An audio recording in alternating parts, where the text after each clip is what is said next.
আসসালামু আলাইকুম। কক্সবাজারের অবিবাহিতা পাত্রীর জন্য আজকের পর্বটি matrimonial.com.bt পরিবারের পক্ষ থেকে আপনাদেরকে স্বাগত জানাচ্ছি। প্রথমেই আপনাদের সাথে আমাদের পাত্রীর আইডি নাম্বারটি শেয়ার করছি। আইডি নাম্বারটি হচ্ছে 246349। আমাদের পাত্রীর নাম আশরাফি আজাদ, তাকে সবাই আশরাফি নামেই চেনে। পাত্রীর বয়স মাত্র 21 বছর, উচ্চতা 5 ফুট 4.5 ইঞ্চি, গায়ের রং ফর্সা, রক্তের গ্রুপ বি পজিটিভ। পাত্রী মুসলিম পরিবারের সন্তান, তিনি ধর্মীয় অনুশাসন মেনে চলেন। আমাদের পাত্রী অবিবাহিতা। তার শিক্ষাগত যোগ্যতা, তিনি অনার্স 2য় বর্ষের ছাত্রী। আমাদের পাত্রী বর্তমানে পড়াশোনা করছেন। তিনি কক্সবাজারে অবস্থান করছেন। আমাদের পাত্রী 3 পিস এবং বোরকা পরিধান করেন। এবার জানিয়ে দিচ্ছি পাত্রীর পরিবার সম্পর্কে।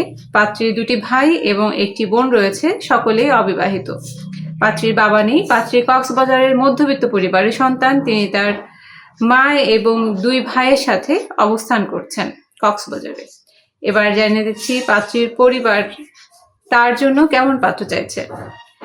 প্রতিষ্ঠিত চাকরিজীবী, ব্যবসায়ী অথবা প্রবাসী পাত্ররা প্রস্তাব করবেন। আপনাদের বয়স হতে হবে 28 থেকে 35-এর মধ্যে। উচ্চতা হতে হবে 5 ফুট 7 থেকে তার উপরে। পাত্রকে অবশ্যই মুসলিম পরিবারের অবিবাহিত পাত্র হতে হবে।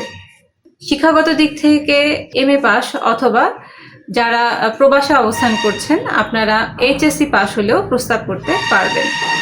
গায়ের রং উজ্জ্বল শ্যামলা হলে চলবে, তবে ধূমপান গ্রহণযোগ্যতা পাবে না। জেলার দিক থেকে বাংলাদেশের যে কোনো জেলার পাত্ররা প্রস্তাব করতে পারেন, তবে চট্টগ্রাম এবং কক্সবাজারের পাত্ররা অগ্রাধিকার পাবেন। এই ছিল আমাদের আজকের পাত্রী এবং তার পছন্দের পাত্রের ক্রাইটেরিয়া। আপনারা যারা যোগাযোগ করতে যাচ্ছেন তারা আমাদের অফিসে চলে আসতে পারেন। আমাদের অফিসের ঠিকানাটি হচ্ছে house number 65, 3rd floor, road number 8/A, Dhanmondi, Dhaka 1209। অথবা আপনার জন্য খোলা থাকছে আমাদের অসংখ্য হটলাইন এবং হোয়াটসঅ্যাপ নাম্বার, সকাল 7টা থেকে রাত 9:30 পর্যন্ত। অথবা আপনারা ঘরে বসে মুঠোফোনের মাধ্যমে যোগাযোগ করতে পারেন পাত্রীর সাথে। আমাদের ম্যাট্রিমোনিয়াল অ্যাপসটি গুগল প্লে স্টোর থেকে অথবা অ্যাপেল স্টোর থেকে ইনস্টল করে ফ্রিতে রেজিস্ট্রেশন এবং অ্যাকাউন্ট করে পাত্রীর সাথে যোগাযোগ করতে পারেন।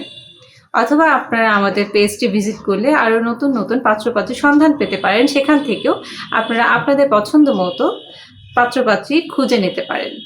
এই ছিল আমাদের আজকের পর্ব। সাথে থাকার জন্য ধন্যবাদ। আসসালামু আলাইকুম।